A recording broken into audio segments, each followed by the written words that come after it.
Spring board के online classes में आपका स्वागत है। हम एशिया के फिजियोग्राफिक डिविजन्स, माउंटेन्स और प्लेटो आज डिस्कस करेंगे। सबसे पहले हम बेसिक जो पॉलिटिकल स्ट्रक्चर है एशिया का उसको डिस्कस करते हैं। ये एशिया का फिजिकल मैप है, इसको बाद में देखेंगे। तो पॉलिटिकल मैप में अगर हम ओवरऑल देखें तो एशिया के पॉलिटिकल मैप को डिवाइड किया गया है north, south, east, west, central और साउथ ईस्टर्न एशियन में कंट्रीज में। अब नॉर्थ एशिया वाला जो पार्ट है उत्तरी एशिया में सम्मिलित है रूस, और रूस का ये प्रमुख जो द्वीप है, सबसे बड़ा द्वीप सखालिन द्वीप। सो ये रशिया वाला एरिया नॉर्दर्न एशिया वाले पार्ट में है। ईस्टर्न एशिया वाले पार्ट में यदि देखा जाए तो मंगोलिया है, चाइना है, north Korea, south Korea, Japan, ये सब इसमें सम्मिलित हैं। साउथ ईस्ट एशिया में सम्मिलित है Myanmar, Laos, Vietnam, Thailand, Cambodia, ये सब देश। और उसके अलावा यहाँ पे इंडोनेशिया द्वीप समूह और मलाया आर्चिपेलागो जो है ये भी साउथ ईस्ट एशिया का पार्ट है। इवन फिलीपींस भी साउथ ईस्ट एशिया का पार्ट है। सदर्न एशिया जो है, दक्षिणी एशिया, इसमें सम्मिलित है अफगानिस्तान, पाकिस्तान और इंडिया, नेपाल, बांग्लादेश और भूटान वाला हिस्सा। सेंट्रल एशिया को बाद में देखेंगे। वेस्टर्न एशिया जो है पश्चिमी एशिया में सम्मिलित है कई सारे प्रमुख देश। इनका एक अलग हम मैप भी देखेंगे, बट ब्रीफली यहाँ देख लेते हैं। इसमें सम्मिलित है ईरान, इराक, उसके अलावा सऊदी अरेबिया, यहाँ छोटा सा Kuwait, Bahrain, Qatar, UAE, Oman, Yemen, Jordan, Syria, Turkey, Israel, Lebanon, फिलिस्तीन, जॉर्जिया, आर्मेनिया और अजरबैजान, ये सब कंट्रीज इसका पार्ट है। सेंट्रल एशिया जो है, सेंट्रल एशिया लैंड लॉक्ड है और इसमें 5 प्रमुख देश हैं, जिसमें कजाकिस्तान, उज्बेकिस्तान, तुर्कमेनिस्तान, किर्गिस्तान और ताजिकिस्तान सम्मिलित हैं। अब जो है हम एशिया के कुछ पर्टिकुलर इंपॉर्टेंट चीज़ों को डिस्कस कर लेते हैं। सबसे पहले यहाँ जो कजाकिस्तान नज़र आ रहा है आपको, कजाकिस्तान मुख्य रूप से एक लैंडलॉक्ड कंट्री है, एक स्थलरुद्ध देश है, और जितने भी वर्ल्ड में स्थलरुद्ध देश हैं उनमें ये सबसे बड़ा स्थलरुद्ध देश है लैंडलॉक्ड कंट्रीज में। और दूसरा, यहाँ पे अगर लाओस का मैप देखा जाए तो Laos south east Asian countries में एकमात्र ऐसा देश है जो कि लैंडलॉक्ड है। अदरवाइज बाकी सारे जो कंट्रीज हैं वो किसी ना किसी ओशन के या सी के तट को छूती हैं। और यहाँ पर अगर देखा जाए एक इम्पॉर्टेंट रेखा आपको ध्यान रखनी है, 23.5 डिग्री नॉर्थ लैटिट्यूड, 23.5 डिग्री उत्तरी जो अक्षांश है वो, और 0 डिग्री। 0 डिग्री मतलब इक्वेटर जो है ये क्रॉस करता है मेनली इंडोनेशिया द्वीप समूह को, और ट्रॉपिक ऑफ कैंसर जो है ये गुजरती है Saudi Arabia, Yemen, Oman, UAE, उसके अलावा इंडिया, बांग्लादेश, म्यांमार और चाइना से, और चाइना के जो द्वीप है ताइवान, इससे भी गुजरती है। तो ये कुछ प्रमुख देश हैं जिनको सीक्वेंस से आपको याद रखना है ताकि प्री वगैरह में अगर पूछा जाए तो आपको ध्यान रहे। अब हम बात करेंगे वेस्टर्न एशिया के कुछ पार्ट की। सो ये वेस्टर्न एशिया है। पश्चिमी एशिया में अगर जूम करके मैप देखा जाए, अच्छा पश्चिमी एशिया में अफगानिस्तान वाला हिस्सा नहीं है सम्मिलित। उसके अलावा अगर देखें ईरान, इराक, कुवैत जो यहाँ पे स्थित एक छोटा सा देश है कुवैत, बहरीन एक छोटा सा द्वीप है जो फारस की खाड़ी क्षेत्र में स्थित है, गल्फ ऑफ पर्शिया में लोकेटेड है। उसके अलावा यहाँ है कतर, कतर के अलावा ये यूएई वाला हिस्सा है। ओमान का छोटा सा पार्ट यहाँ है और बाकी ओमान का हिस्सा यहाँ देखने को मिलता है, तो ये ओमान है। उसके अलावा सऊदी अरेबिया, यहाँ यमन है, इस तरफ लाल सागर स्थित है, और इस तरफ है जॉर्डन, सीरिया, तुर्की, और यहाँ जो देश है लेबनान, इजराइल और फिलिस्तीन। अक्सर भूमध्य सागर के तट को कौन से देश जो है वो छूते हैं, ये क्वेश्चन पूछा जाता है। तो इसको याद करने का एक इजी तरीका है IPLS, इजराइल, फिलिस्तीन, लेबनान और सीरिया, ये सीक्वेंस से है। प्लस तुर्की तो है ही, भूमध्य सागरीय क्षेत्र को छूता है। तुर्की का कुछ भाग यूरोप में, कुछ भाग एशिया में सम्मिलित है। यहाँ जो आपको दिख रहा है साइप्रस, ये एशिया का एकमात्र ऐसा द्वीप है जो भूमध्य सागर में स्थित है। अन्यथा एशिया के मेडिटेरेनियन सी में जनरली आइलैंड्स देखने को नहीं मिलते हैं। तो ये कुछ प्रमुख चीज हो गई पश्चिमी एशिया की। पॉलिटिकल मैप डिस्कस करने के बाद अब हम बात करेंगे बेसिक फिजिकल मैप की। जितने भी पॉलिटिकल मैप में कंट्रीज वगैरह हैं उनको आप एटलस में देखें, उनको थोड़ा बहुत याद करें, उनके कैपिटल्स वगैरह को, प्लस जापान और फिलीपींस जो द्वीप समूह हैं उनके जो प्रमुख द्वीप हैं उनको याद कीजिए। जैसे जापान के 4 प्रमुख द्वीप हैं, होक्काइडो, होंशु, क्योशु और शिकोकू, इनको याद कीजिए। और फिलीपींस के भी मैप में यदि देखेंगे तो आपको कुछ प्रमुख द्वीप नजर आएंगे। तो पॉलिटिकल स्ट्रक्चर आपको याद करना है। फिजियोग्राफिक डिविजन्स में भौतिक प्रदेशों में यदि देखा जाए तो एशिया में 5 प्रमुख भौतिक प्रदेश देखने को मिलते हैं। एक तो है उत्तरी निम्न भूमि प्रदेश मतलब नॉर्दर्न लोलैंड रीजन, दूसरा है सेंट्रल हाईलैंड रीजन या फिर मध्यवर्ती उच्च प्रदेश, उसके बाद तीसरा जो है ये है नदी बेसिन क्षेत्र रिवर बेसिन रीजन, चौथा है प्रायद्वीपीय पठारी प्रदेश, उसमें ये भी सम्मिलित है प्रायद्वीपीय पठारी प्रदेश पेनिनसुलर प्लेटो रीजन, और पांचवा जो भौतिक प्रदेश है वो है आइलैंड ग्रुप रीजन। तो ये 5 फिजियोग्राफिक डिविजन्स हैं, इनको एक एक करके डिस्कस करेंगे और इनकी जो मेन फीचर्स हैं उनको भी हम देखेंगे। अब वो देखें उससे पहले जो एक्चुअल मैप है फिजिकल मैप एशिया का, उसमें यदि आप स्ट्रक्चर देखें तो जो हमने अभी 5 भौतिक प्रदेश डिस्कस किए थे वो आपको इसमें क्लियरली नजर आएंगे। जैसे यहाँ यदि देखें आप, ये ऊपर वाला पूरा हिस्सा जो है ये है उत्तरी निम्न भूमि प्रदेश नॉर्दर्न लोलैंड रीजन। ये वाला हिस्सा अगर देखें ब्राउन कलर का, ये पूरा का पूरा हाईलैंड रीजन आपको यहाँ पे नजर आ रहा होगा काफी बड़े क्षेत्र में। तो मध्यवर्ती उच्च प्रदेश यहाँ पर है, और जितने भी पर्वत यहाँ पे सेंट्रल हाईलैंड रीजन में यहाँ से नदियाँ निकलती हैं और उन नदियों द्वारा मैदान बनाए जाते हैं, बेसिन्स बनाए जाते हैं। इसीलिए इस सेंट्रल हाईलैंड रीजन के ठीक दक्षिण में साउथ में स्थित हैं कई सारे नदी बेसिन क्षेत्र, जैसे कि यहाँ पर मेसोपोटामिया का मैदानी क्षेत्र है, यहाँ गंगा ब्रह्मपुत्र का मैदानी क्षेत्र, उसके अलावा यहाँ पर भी मैदानी क्षेत्र है, यहाँ चाइना के विशाल मैदान है, यहाँ शीतोष्ण कटिबंधीय घास का मैदान है मंचूरिया नाम का ये वाला। सो ओवरऑल नदी बेसिन क्षेत्र ठीक आगे स्थित हैं सेंट्रल हाईलैंड के। और फोर्थ जो फिजियोग्राफिक डिविजन है वो है पेनिनसुलर प्लेटो रीजन। पेनिनसुला मतलब 3 ओर से सागर से घिरा हुआ भाग। तो यहाँ एशिया में कई सारे प्रायद्वीप हैं, तो ये पेनिनसुलर प्लेटो रीजन में आते हैं ये सारे पेनिनसुला वाले पार्ट। तो ओवरऑल फिजियोग्राफिक डिविजन्स में एक तो ये है, प्लस ये आइलैंड्स हैं सारे के सारे जो एशिया के आसपास है। मोस्टली आइलैंड आपको ईस्टर्न साइड पे नजर आएंगे। इसके बाद यदि देखा जाए तो भौतिक प्रदेशों का ये सैटेलाइट मैप भी आप देख सकते हैं, जिसमें भी आपको एशिया का स्ट्रक्चर क्लियरली समझ में आएगा। जैसे यहाँ पे ये ऊपर नॉर्दर्न लोलैंड रीजन है, बीच में हाईलैंड रीजन है, फिर नदी बेसिन है, फिर वापस पठार वाला भाग आ जाता है जिसे प्रायद्वीपीय पठारी भाग कहते हैं, और लास्ट में है द्वीपीय समूह। इन प्रदेशों को एक एक करके देखते हैं। सबसे पहले हम बात करेंगे जो निम्न भूमि प्रदेश है, उत्तरी निम्न भूमि प्रदेश नॉर्दर्न लोलैंड रीजन।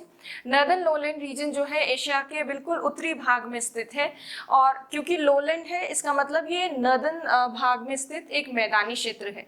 तो इस मैदानी क्षेत्र में सम्मिलित है मुख्यतः एक तो साइबेरिया के मैदान और स्टेपी घास के मैदान और तुरान निम्न भूमि मतलब तुरान के मैदान। तो ये 3 प्रमुख मैदानी भाग इसमें सम्मिलित है, साइबेरियन प्लेन्स, यहाँ पर स्टेपी ग्रासलैंड और उसके बाद तुरान बेसिन। साइबेरियन प्लेन्स को सबसे पहले यदि देखा जाए तो साइबेरियन प्लेन्स को 2 पार्ट्स में डिवाइड करती है येनिसी नदी। येनिसी नदी के पश्चिम में स्थित है पश्चिमी साइबेरिया का मैदान, और इसके पूर्व में स्थित है पूर्वी साइबेरिया का मैदान। पर पूर्वी साइबेरिया का मैदान जो है उसमें सेंट्रल साइबेरियन प्लेटो मतलब बीच में एक पठारी भाग भी है, और उस पठारी भाग के ठीक पूर्व में एक मैदान है छोटा सा, और उसे कहते हैं याकुतियन निम्न भूमि, सेंट्रल याकुतियन लोलैंड रीजन। और ये पूर्वी जो साइबेरिया है उसी का भाग है।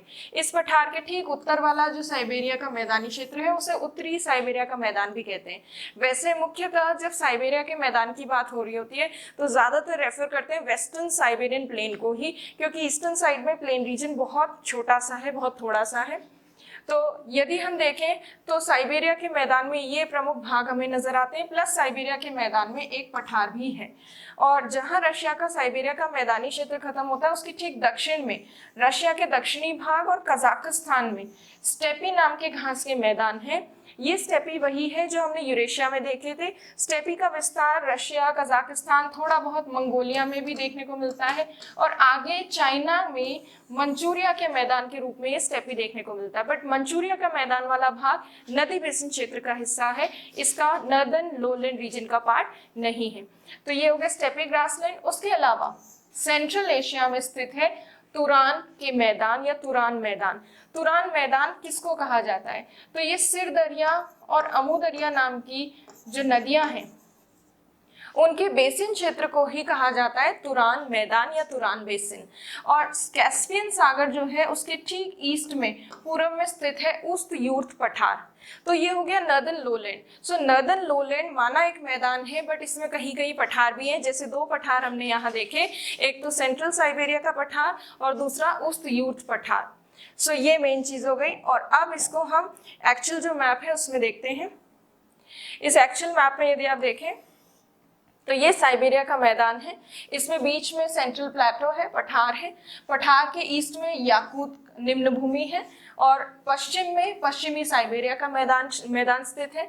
और यहाँ पर कजाकिस्तान के उत्तरी भाग और रशिया के दक्षिणी भाग में स्टेपी नाम के मैदान है घास के, शीतोष्ण कटिबंधीय। तुरान बेसिन या तुरान मैदान स्थित है सिरदरिया अमू दरिया के बेसिन में और उस्त यूर्थ नाम का पठार भी यहाँ स्थित है। तो ये ओवरऑल है northern lowland region. Northern lowland region के ठीक आगे दक्षिण में स्थित है सेंट्रल हाईलैंड रीजन, मध्यवर्ती उच्च भूमि प्रदेश या मध्यवर्ती उच्च प्रदेश, जो कि आपको यहाँ पर इस सैटेलाइट मैप में नजर आ रहा होगा। ये पूरा का पूरा सेंट्रल हाईलैंड रीजन है, ये पूरा। तो ये सेंट्रल हाईलैंड रीजन यहाँ बना कैसे और इसमें क्या क्या सम्मिलित है? तो सेंट्रल हाईलैंड रीजन में माउंटेन्स इंक्लूडेड है, उसके साथ साथ इसमें है कुछ जगह पठार। तो पठार और पर्वत है, और पठार कहाँ है? कुछ पर्वतों के बीच बीच में कहीं कहीं हमें पठार देखने को मिलते हैं। अब ये यहाँ पर पर्वत किस तरह से बने? तो मुख्यतः इस मध्यवर्ती भाग के पर्वतों का निर्माण हुआ है प्लेटों के अभिसरण से, प्लेटों के कन्वर्जेंस से। और यहाँ पर प्लेटों के कन्वर्जेंस से जो मोस्टली माउंटेन्स बने, कई सारे माउंटेन्स फोल्ड माउंटेन्स है, यंग फोल्ड माउंटेन्स है। जैसे इसी भाग में स्थित है हिमालय पर्वत और उसमें विश्व की सबसे ऊंची चोटी माउंट एवरेस्ट भी स्थित है।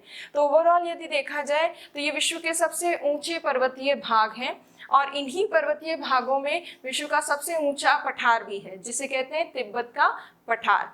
तो इस रीजन में, इस प्रदेश में कौन कौन से पठार और पर्वत सम्मिलित हैं वो अभी देखते हैं हम।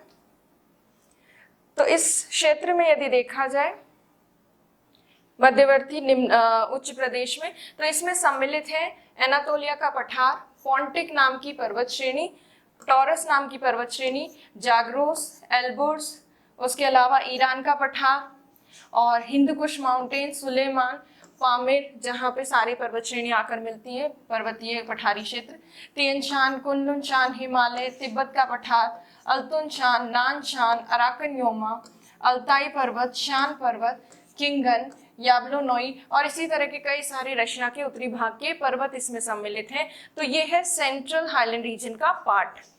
अब हम देखेंगे जो नेक्स्ट प्रदेश है जिसे कहते हैं नदी बेसिन प्रदेश, रिवर बेसिन रीजन। अब रिवर बेसिन रीजन में नदियों द्वारा बनाए गए जो मैदान हैं उन्हें सम्मिलित किया जाता है। इसके जो मुख्य मैदान है, एक तो है पश्चिम एशिया का मेसोपोटामिया का मैदान। अब ये मेसोपोटामिया का मैदान कैसे बना है? ये बना है टिग्रिस और यूफ्रेट्स। टिग्रिस और यूफ्रेट्स जैसी जो प्रमुख नदियां हैं उनके द्वारा बनाए गए मैदान है, वेस्ट एशिया के सबसे मेजर मैदान है। देन सेकंड है, नेक्स्ट है इंडस बेसिन, सिंधु नदी और उसके आसपास में जो मैदानी क्षेत्र है वो इसमें सम्मिलित है। गंगा ब्रह्मपुत्र बेसिन या मैदान वो भारत में और इसके आसपास वाले क्षेत्रों में विस्तृत है। फिर इरावदी बेसिन, ये है म्यांमार में स्थित और इरावदी नदी के आसपास जो मैदान है उसको इसमें सम्मिलित किया जाता है। फिर यह है Mekong basin. Mekong basin south east Asia के सभी प्रमुख देशों में विस्तृत है। फिर आ जाता है चाइना वाला पार्ट जिसमें प्लेन्स है। चाइना में एक बड़े प्लेन्स है जिसे कहते हैं ग्रेट चाइना प्लेन्स और या फिर विशाल चाइना के मैदान। और चाइना के बिल्कुल उत्तरी भाग में एक टेम्परेट ग्रासलैंड है, शीतोष्ण कटिबंधीय घास का मैदान, जिसे कहते हैं मंचूरिया का मैदान। तो ये सब भी इसमें सम्मिलित है। तो ओवरऑल इस नदी बेसिन क्षेत्र में ये सब हैं। इन मैदानों को एक एक करके डिटेल में हम बाद में देखेंगे। आज का वीडियो जो है वो पर्वत और पठार के बारे में मेनली उनको डिस्कस करेंगे। उससे पहले पहले भौतिक प्रदेश देख लें। फोर्थ जो भौतिक प्रदेश है, फोर्थ भौतिक प्रदेश में आते हैं प्रायद्वीपीय पठारी प्रदेश, पेनिनसुलर प्लेटो रीजन, जो बिल्कुल साउथ में है। इस प्लेटो रीजन में सम्मिलित है एक तो ये वाला प्रायद्वीपीय क्षेत्र पेनिनसुला रीजन, और ये पेनिनसुला है अरेबियन पेनिनसुला।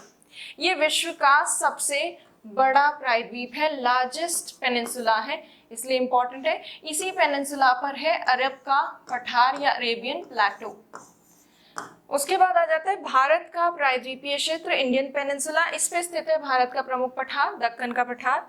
उसके अलावा आप यदि देखें यहाँ पर ये वाला पेनिनसुला कहलाता है इंडो चीन प्रायद्वीप, इंडो चीन पेनिनसुला।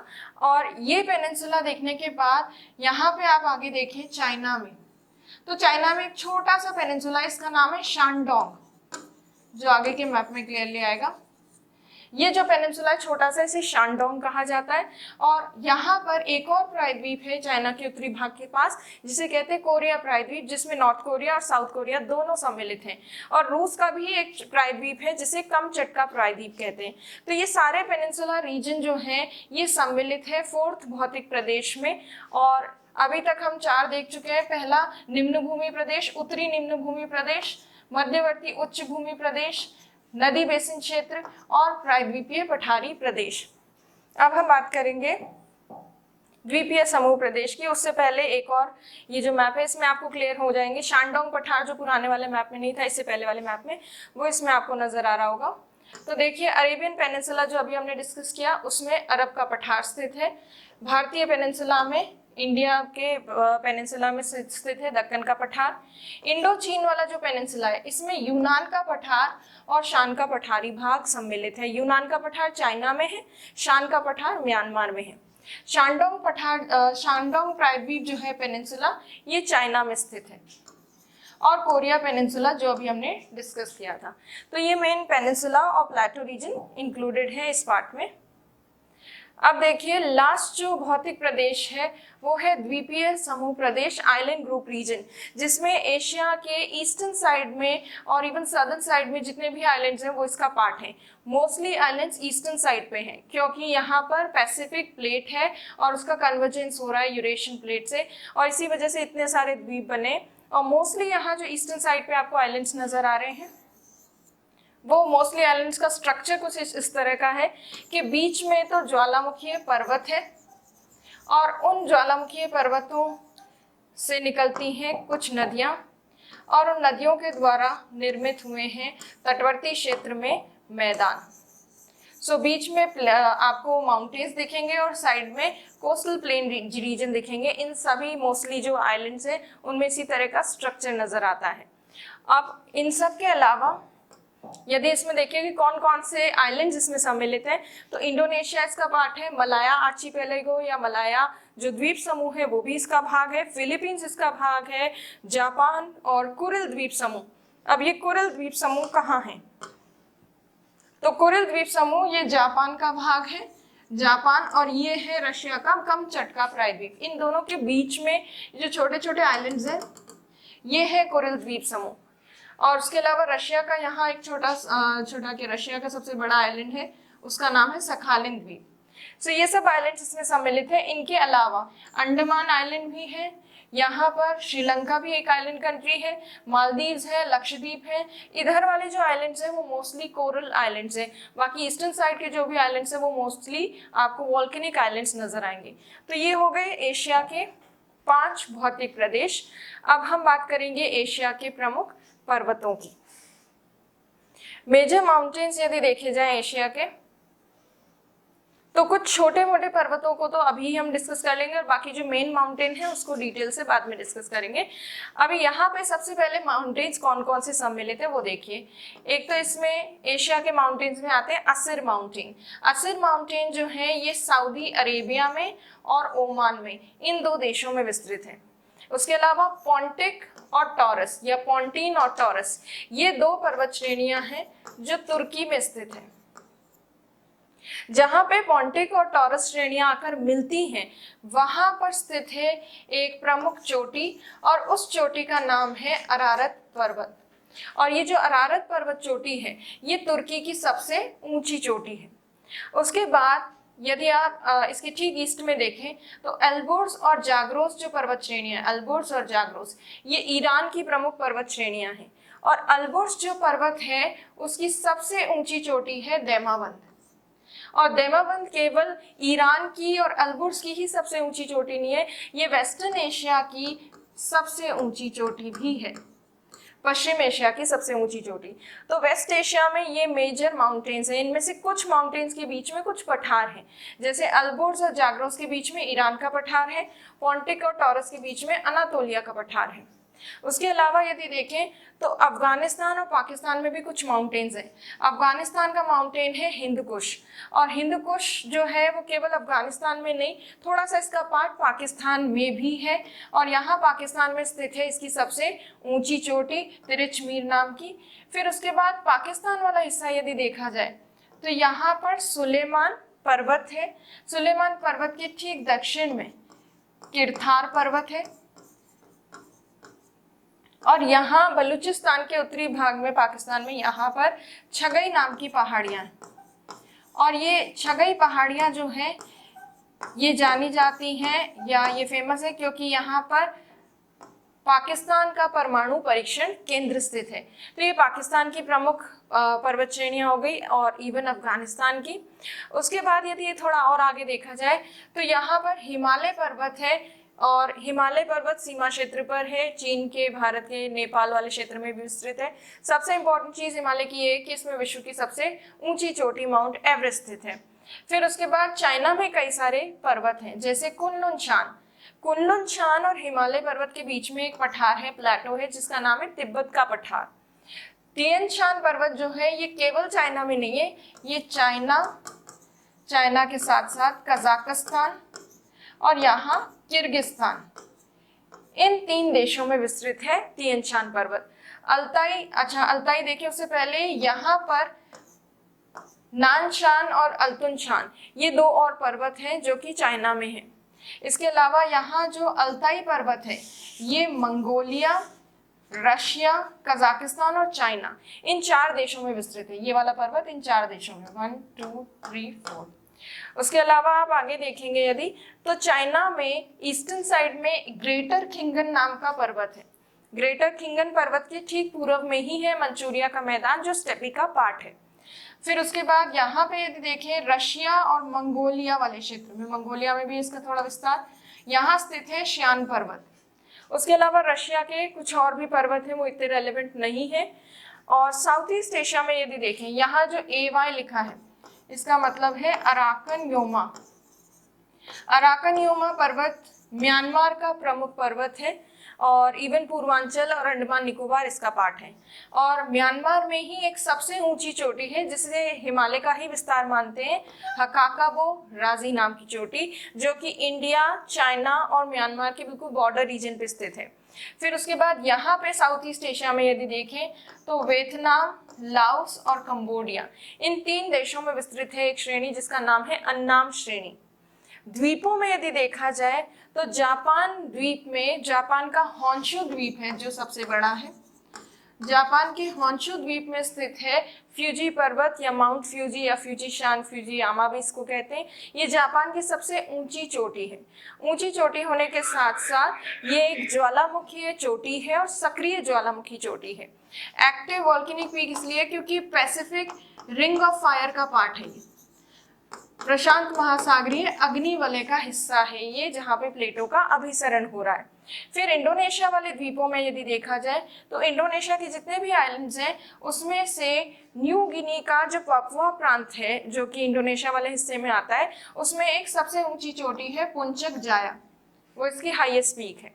फिर उसके बाद यदि देखा जाए मलेशिया की जो सबसे ऊंची चोटी है वो है किनाबालू, और ये कहाँ स्थित है, ये ब्रूनेई द्वीप पे स्थित है, मलेशिया के ब्रूनेई द्वीप पे स्थित है। तो ओवरऑल ये प्रमुख पर्वत हैं। और यहाँ पे जो माउंट अरारात किया हमने, ये भी एक ज्वालामुखी पर्वत है, पर ये डेड वॉल्केनिक माउंटेन है। तो कोई सारे छोटे मोटे माउंटेन्स जो है वो हमने अभी इसमें डिस्कस कर लिए। अब हम फोर्ड माउंटेन्स करें या और कोई इंपॉर्टेंट माउंटेन करें, उससे पहले इनको ब्रीफली देख लेते हैं, इनका जो टेक्स्ट है उसको। तो देखिए अभी हमने आसिर पर्वत किए, सऊदी अरेबिया और यमन में स्थित है। पॉन्टीन और टॉरस पर्वत हमने देखे, तुर्की में स्थित है। अच्छा, दो प्रमुख नदियां जो तुर्की में से निकलती हैं और मेसोपोटामिया का निर्माण करती है वो टॉरस पर्वत से निकलती हैं, टिग्रिस और यूफ्रेट्स। इन नदियों का उद्गम होता है टॉरस पर्वत से। नदियां करेंगे तब भी और क्लियर हो जाएगा। अरारत पर्वत जो है ये तुर्की की सबसे ऊंची चोटी है और इस चोटी क्षेत्र में कई सारी पर्वत श्रेणियां आकर मिलती हैं, जैसे पॉन्टिक टॉरस मिलती है, ईरान की अल्बोर्स और जाग्रोस पर्वत श्रेणियां भी यहाँ आकर मिलती हैं। फिर अल्बोर्स और जाग्रोस पर्वत कहाँ है, ये ईरान के प्रमुख पर्वत है। और अल्बोर्स जो है उत्तर वाला, उसमें दैमावन चोटी है जो पूरे वेस्ट एशिया की सबसे ऊंची चोटी है। हिंदकुश पर्वत मुख्यतः अफगानिस्तान और थोड़ा सा पार्ट पाकिस्तान में स्थित है। और इसकी सबसे ऊंची चोटी तिरिचमीर, ये कहाँ स्थित है, पाकिस्तान में। सुलेमान पर्वत जो है ये मेनली पाकिस्तान में, इसका कुछ एक भाग इधर उधर आसपास के देशों में भी है, थोड़ा सा अफगानिस्तान में भी माना जाता है। सॉल्ट रेंज, छगई पहाड़ियाँ, छगई पहाड़ियाँ हमने देखी या डिस्कस की थी अभी। उत्तरी जो बलूचिस्तान वाला भाग है वहां पे विस्तृत है ये छगई पहाड़ियाँ। तो यदि देखा जाए ये यहाँ पे पाकिस्तान के उत्तरी बलूचिस्तान वाले भाग में तो है छगई पहाड़ियाँ, जहाँ पाकिस्तान का न्यूक्लियर परमाणु परीक्षण केंद्र है। और किरथर पहाड़ियाँ कहाँ हैं, तो यहाँ सुलेमान पर्वत है, उसके ठीक दक्षिण में है किरथर पहाड़ियाँ या किरथर पर्वत। और सुलेमान पर्वत के उत्तर पूर्व में ही यहाँ स्थित है सॉल्ट रेंज। सॉल्ट रेंज का नाम सॉल्ट रेंज इसीलिए रखा गया है क्योंकि यहाँ लवण जो है वो प्राप्त होते हैं इस क्षेत्र से। तो ये हो गई कुछ प्रमुख पर्वत श्रेणियाँ। इसके बाद जो और हमने डिस्कस की थी उनको और देख लेते हैं। बृहद खिंगन पर्वत मतलब ग्रेटर खिंगन माउंटेन, ये चाइना में स्थित है। कुल्लुचान माउंटेन ये भी चाइना में है। तियन शान जो है ये चीन, कजाकिस्तान, किर्गिस्तान इन 3 देशों में विस्तृत है। अल्ताई पर्वत रूस, चीन, मंगोलिया और कजाकिस्तान में स्थित है। शियान पर्वत जो है ये मंगोलिया और रूस में स्थित है, जैसा मैंने अभी मैप में बताया। फ्यूजी पर्वत जो है ये जापान की सबसे ऊंची चोटी है और सक्रिय ज्वालामुखी चोटी है। अन्नाम पर्वत जो है ये लाओस, वियतनाम और कंबोडिया इन 3 साउथ ईस्ट एशियन कंट्रीज में है। किनाबालू मलेशिया का सबसे ऊंचा पर्वत है और ब्रूनेई द्वीप समूह में स्थित है, द्वीप में स्थित है। पुंचक जाया जो है ये इंडोनेशिया की सबसे ऊंची चोटी है, न्यू गिनी के पापुआ प्रांत में स्थित है। अभी मैंने आपको उसकी लोकेशन दिखाई थी। हकाकाबो राजी जो नाम की म्यांमार की सबसे ऊंची चोटी है, ये स्थित है चीन, भारत और म्यांमार के सीमा क्षेत्र पर। तो ये कई सारे जो पर्वत हैं हमने एक साथ देख लिए। अब अराकनयुमा पर्वत को थोड़ा सा हम डिटेल में देखेंगे क्योंकि थोड़ा सा इंडिया के क्लाइमेट के पॉइंट ऑफ व्यू से वो थोड़ा इंपॉर्टेंट है।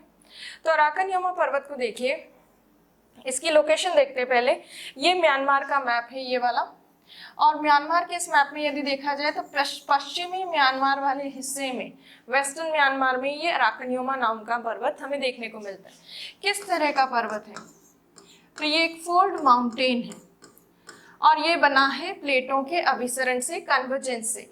यहाँ कन्वर्जेंस हुआ है इंडो ऑस्ट्रेलियन और बर्मा प्लेट का, उससे ये माउंटेन्स बने हैं। और इन्हीं पर्वतों का भाग माना जाता है। इसके ठीक आगे यहाँ पे इंडिया वाला पार्ट है, यहाँ पूर्वांचल वाली पहाड़ियां हैं, तो पूर्वांचल पहाड़ियां जो है अराकनियोमा का ही पार्ट मानी जाती हैं। और इसके आगे ये जो अंडमान निकोबार द्वीप समूह है ये भी अराकनियोमा का ही आगे विस्तार माने जाते हैं। तो इंडिया के दो पार्ट्स अराकनियोमा के हिस्से माने जाते हैं, पूर्वांचल और अंडमान निकोबार द्वीप समूह वाला पार्ट। फिर उसके बाद अब ये मैंने बताया इंडो ऑस्ट्रेलियन और बर्मा प्लेट के अभिसरण हुआ है। इसके अलावा यदि देखा जाए जब मानसून पवनें आती हैं तो मानसून पवनें इंडिया में और आसपास के साउथ ईस्ट एशियन कंट्रीज में जो आती हैं वो मुख्यतः साउथ वेस्ट से नॉर्थ ईस्ट की तरफ आती हैं। और दक्षिण पश्चिम मानसून पवनें जब आती हैं तो ये वर्षा करती हैं अराकनियोमा पर्वत के पश्चिमी ढाल पर, और इसकी वर्षा जो है काफी ज्यादा प्राप्त होती है वेस्टर्न स्लोप्स पे ईस्टर्न स्लोप्स के कंपैरिजन में। और जो वेस्टर्न स्लोप्स पे ज्यादा बारिश होती है, अधिक वर्षा के कारण वनस्पति का विकास अधिक होता है। जहाँ वनस्पति अधिक है वहां पर जीव जंतु भी ज्यादा, वाइल्ड लाइफ भी काफी पाई जाती है और बायोडाइवर्सिटी जैव विविधता भी ज्यादा है। पर यहाँ पे अराकनियोमा पर्वतीय क्षेत्र में जो जैव विविधता है उसको खतरा भी है, और इसी वजह से इसे विश्व के 36 हॉटस्पॉट्स में सम्मिलित किया गया है। 36 hotspots, biodiversity hotspots of the world.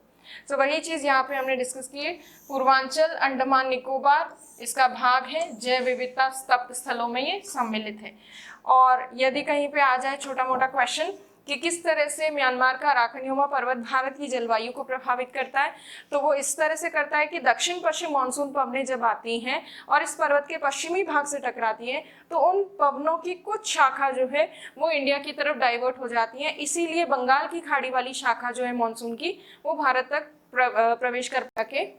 उन प्लाटो में देखिए अरेबियन प्लाटो, अरब पठार, कुछ पठारों को तो हम यहीं पे थोड़ा डिस्कस कर लेंगे जो इतने ज़्यादा इंपॉर्टेंट नहीं है, और कुछ प्लेटोस को हम एक एक करके डिस्कस करेंगे।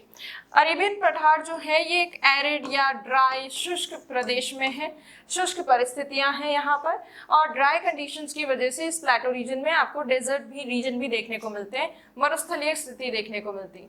फिर दूसरा जो प्रमुख पठार है वो है अनातोलिया का पठार। इसको हम डिस्कस करेंगे बट फिर भी थोड़ा देख लेते हैं। ये पॉन्टिक और टॉरस इन दो पर्वतों के बीच में स्थित है और अंतरस्थलीय पठार है, इसलिए यहाँ पे भी कैसी स्थिति है, शुष्क स्थिति देखने को मिलती है। फिर उसके बाद एक पठार जो यहाँ वेस्ट एशिया में है वो ये है आर्मेनियन हाईलैंड, आर्मेनियन उच्च भूमि, जो कि यहाँ बीच में जितने भी देश हैं जैसे जॉर्जिया, अजरबैजान, आर्मेनिया, यहाँ पे तुर्की और थोड़ा सा ईरान, इसमें इसका विस्तार है।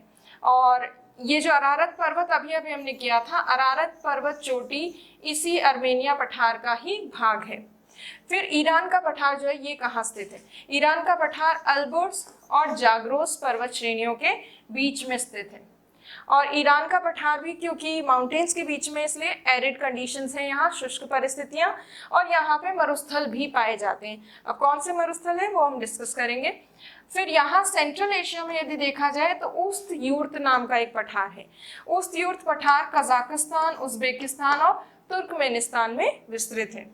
फिर यहाँ पाकिस्तान में यदि देखा जाए, जो पी लिखा है ये है पोटवार का पठार। तो पोटवार के पठार को भी अभी हम डिस्कस करेंगे। दक्कन का पठार जब हम इंडिया करते हैं तो डिस्कस करते हैं। उसके अलावा यहाँ है ये तिब्बत का पठार। तिब्बत का पठार कुल्लुन शान और हिमालय पर्वत के बीच में स्थित है, अंतर पर्वतीय पठार है और विश्व का सबसे ऊंचा और सबसे बड़ा पठार है, हाईएस्ट एंड लार्जेस्ट प्लेटो। शान का पठार म्यांमार में है, इसको अभी डिस्कस करेंगे। यूनान का पठार मेनली चाइना में स्थित है। लाओस का पठार चाइना में है। मंगोलिया पठार जो है थोड़ा मंगोलिया में है, थोड़ा सा इसका पार्ट चाइना में। और सेंट्रल साइबेरियन प्लेटो जो है मध्यवर्ती साइबेरिया का पठार, ये स्थित है साइबेरिया में, मतलब रूस में, उसके साइबेरिया के मैदान के बिल्कुल सेंट्रल पार्ट में। जो हमने उत्तरी निम्न भूमि प्रदेश में देखा था वही यहाँ पे आपको नजर आ रहा है। अब एक एक जो मेजर प्लेटो है उनको देखते हैं। सबसे पहले वेस्टर्न एशिया का एक प्रमुख पठार है जिसका नाम है अनातोलिया का पठार। अब ये अनातोलिया का पठार है कहाँ पर, तो अनातोलिया का पठार पॉन्टिक माउंटेन और उसके अलावा टॉरस माउंटेन, इन दो पर्वतों के बीच में स्थित है। और ये जो पठार यहाँ स्थित है क्योंकि माउंटेन्स के बीच में, इसलिए शुष्क परिस्थितियां हैं, एरिड कंडीशंस हैं। उसके साथ साथ राजधानी जो है तुर्की की अंकारा वो यहाँ पर स्थित है इस पठारी क्षेत्र में। यूरोप से जब एशिया की तरफ आते हैं तो सबसे पहले ये तुर्की वाला एशिया का पार्ट आता है, इसीलिए इस तुर्की वाले हिस्से को, इस पठारी क्षेत्र को, इस वाले पार्ट को एशिया माइनर की संज्ञा भी दी जाती है, इसे एशिया माइनर भी कहते हैं।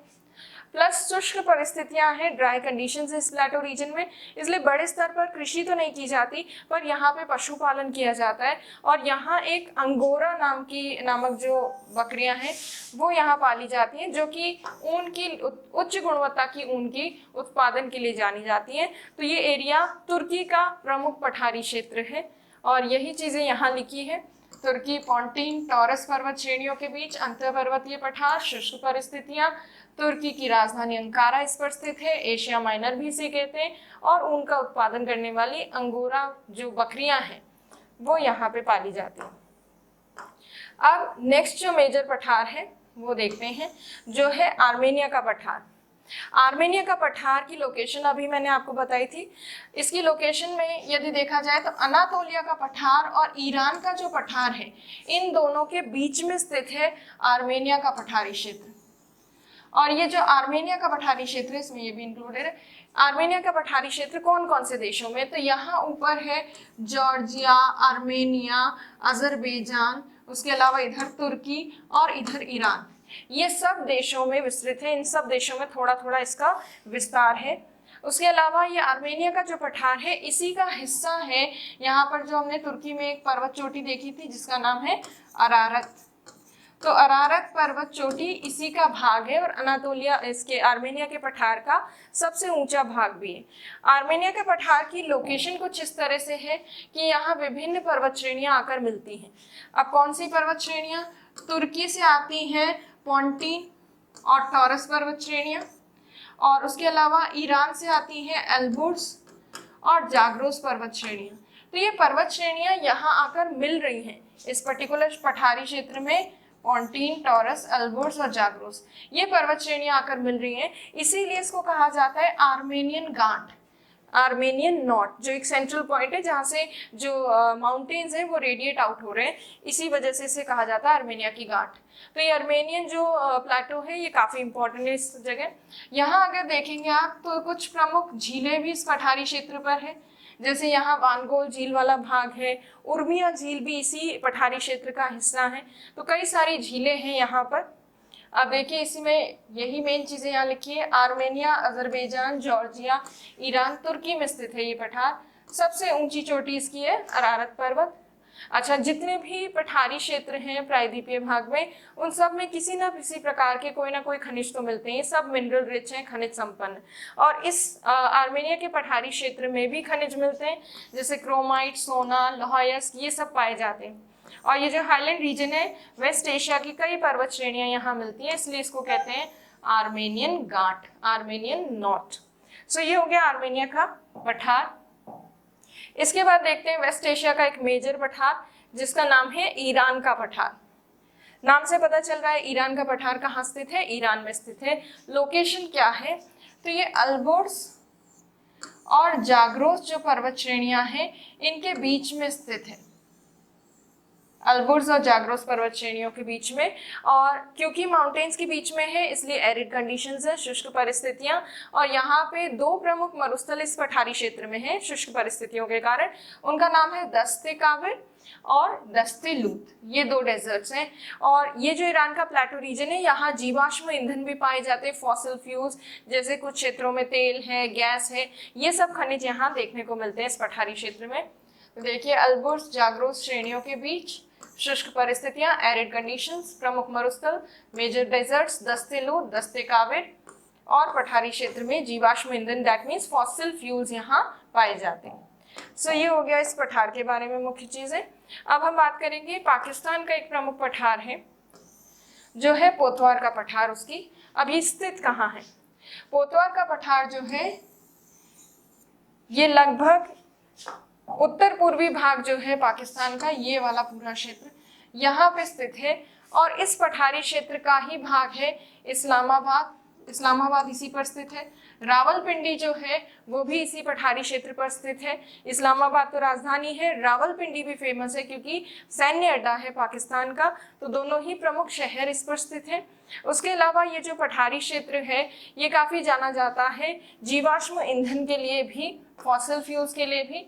और देखिए इसकी लोकेशन और बाकी चीजें पाकिस्तान के पूर्वी भाग में है, जीवाश्म ईंधन युक्त है, गैस, तेल, कोयला ये सब यहाँ पाया जाता है। राजधानी इस्लामाबाद और रावलपिंडी नामक शहर जो जाना जाता है किसके लिए, एक सैन्य अड्डा है।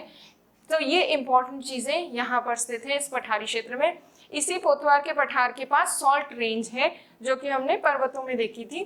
तो ये हो गया पाकिस्तान का प्रमुख पठारी क्षेत्र। अब बात करते हैं तिब्बत के पठार की, तिब्बत प्लेटो।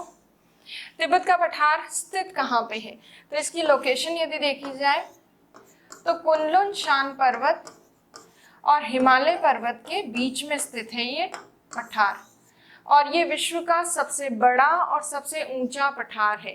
और क्योंकि ऊंचा है इसीलिए विश्व की छत का जो टाइटल है वो कई बार इसके लिए यूज किया जाता है। हालांकि जो हमने पामीर देखा था बीच में एशिया के पर्वतों के, वो पामीर वाला भी पर्वतीय और पठारी क्षेत्र जो है वो भी विश्व की छत के नाम से जाना जाता है, क्योंकि पामीर का जो पर्वतीय क्षेत्र है वहाँ एशिया की प्रमुख श्रेणियां आकर मिलती है। पामीर वाला जो क्षेत्र है उसको अगर हम पर्वत कंसिडर करें, जैसे कई पुरानी बुक्स में और पहले से पठार कंसिडर किया जाता था पामीर वाले को, तो उसको सबसे ऊंचा मानते थे। पर पामीर क्योंकि अब पर्वतीय भाग में माना जाता है, उसमें सम्मिलित माना जाता है, तो इसीलिए अगर ओवरऑल सबसे ऊंचा पठार माना जाए तो वो तिब्बत का पठार है। और पामीर वाला जो भाग है पर्वतीय, वहां पर एशिया की प्रमुख श्रेणियां जो आकर मिलती हैं पामीर वाले पर्वतीय क्षेत्र में, कुनलुन शान, हिमालय, इस तरफ हिंद कुश है, आगे सुलेमान है, तो ये सब पर्वत श्रेणियां यहाँ आकर मिलती भी प्रतीत होती है। इसलिए पामीर वाला जो भाग है उसे पामीर गांठ भी कहा जाता है, पामीर नॉट, पामीर नॉट भी कहते हैं। और पामीर नॉट वाले क्षेत्र को विश्व की छत टाइटल दिया जाता है। बट यही विश्व की छत का टाइटल तिब्बत के पठार को भी दिया जाता है क्योंकि ये सबसे ऊंचा पठार है। हालांकि ये पामीर जो है पर्वतीय क्षेत्र, उसके लिए विश्व की छत वाला टाइटल ज्यादा अप्रोप्रिएट है। और तिब्बत का ये जो पठारी क्षेत्र है उसमें कई सारे ग्लेशियर्स हैं, बहुत सारे हिमनद हैं, और इन हिमनदों से निकलती है बहुत सारी प्रमुख नदियां। एशिया की जितनी भी प्रमुख मेजर रिवर्स हैं, इनफैक्ट ये जो ब्रह्मपुत्र नदी है, सिंधु नदी है जो भारत की तरफ आती है, ये इसी से निकलती है तिब्बत के पठार से। साल्वीन नदी निकलती है, मेकोंग नदी जो साउथ ईस्ट एशिया के रिवर्स है, इवन चाइना की और एशिया की सबसे लंबी नदी जो है यांगसी, वो भी यहीं से तिब्बत के पठारी क्षेत्र से निकलती है। तो तिब्बत का पठार कई प्रमुख नदियों का उद्गम स्थल है, तो इसीलिए एक मेजर प्लेटो है ये। तो हिमालय पर्वत कुनलुन शान के बीच सबसे बड़ा सबसे ऊंचा पठार, छत भी कहा जाता है विश्व की। हिमनद है, कई प्रमुख नदियां निकलती हैं, ब्रह्मपुत्र, सिंधु, सतलज, यांगसी, ये सब आदि। तो ये हमने तिब्बत का पठार देखा। अब बात करते हैं शान के पठार की। शान का पठार जो है म्यांमार में स्थित है। ये म्यांमार का मैप है। यहाँ पर म्यांमार के मैप में जैसे हमने पहले देखा कि म्यांमार के वेस्टर्न पार्ट में, पश्चिमी भाग में अराकन योमा नाम का पर्वत स्थित है। तो यहाँ तो अराकन योमा नाम का पर्वत है, और उसके ठीक ईस्टर्न साइड में बिल्कुल पूर्वी भाग जो है म्यांमार का, वहाँ स्थित है शान का पठार। और इस शान के पठार पर एक नदी बहते हुए आती है तिब्बत से, और उस नदी का नाम है साल्वीन नदी। साल्वीन नदी इस पे बहती है। तो साल्वीन जैसी प्रमुख नदी इस पठार पर बहती है, पूर्वी म्यांमार का प्रमुख पठार है। उसके अलावा खनिज संपन्न है, यहाँ सीसा, जस्ता, चांदी, लेड, जिंक, सिल्वर, ये सब खनिज यहाँ पाए जाते हैं इस प्लेटो रीजन में। इन मिनरल्स के अलावा यहाँ पर कई सारे प्रीशियस स्टोन्स, बहुमूल्य पत्थर आदि भी देखने को मिलते हैं या पाए जाते हैं। तो शान का पठार एक प्रमुख पठार है म्यांमार का। तो देखिए पूर्वी म्यांमार का प्रमुख पठार खनिज संपन्न है, सीसा, जस्ता, चांदी, बहुमूल्य पत्थर, और साल्वीन नदी इस पर बहती है। तो ये कुछ प्रमुख चीजें हो गई इसकी। अब बात करते हैं लोयस के पठार की, जो कि चीन का प्रमुख पठार है। लोयस का पठार कहाँ स्थित है, तो ये चाइना का जो उत्तरी भाग है, उत्तर पूर्वी भाग, मंगोलिया के ठीक नीचे वाला पार्ट, वहां स्थित है ये लोयस का पठारी क्षेत्र। इस लोयस के पठारी क्षेत्र की मुख्य बात यह है कि ये पवनों द्वारा निर्मित है। विंड्स जो है वो बारीक मिट्टी को या बारीक अवसाद को हिलाती है और इसीलिए बारीक अवसादों से बना पठार है और इसीलिए ये इजीली इरोड भी हो जाता है। इस पर एक प्रमुख नदी बहती है और उस नदी का नाम है हुआंगी या हुआंगहो भी कहते हैं इसको। और ये जो हुआंगी नदी जाती है, ये हुआंगी नदी जब इस पठार पे बहती है तो इसे काफ़ी ज़्यादा अपरदित करती है और इरोजन के कारण आसपास के क्षेत्र जो है उसमें गाद मिट्टी या सिल्ट जो है मृदा सॉइल वो आसपास के क्षेत्रों में फैल जाती है और ये सिल्ट जो आसपास के क्षेत्रों में है ये काफ़ी उपजाऊ बनाती है आसपास के क्षेत्र को, मैदान को। सिल्ट माना के मैदान को उपजाऊ बना रही है, बट हुआंगी नदी जो इस पठार को अपरदित करती है तो हुआंगी नदी में बहुत ज़्यादा मात्रा में अवसाद देखने को मिलते हैं, बहुत ज़्यादा सेडिमेंट्स हैं और सेडिमेंट्स की मात्रा जब ज़्यादा होती है तो नदी जो है वो अवसादों के बोझ के कारण बार बार अपना मार्ग बदलती है, जिसकी वजह से उत्पन्न होती है बाढ़ की समस्या।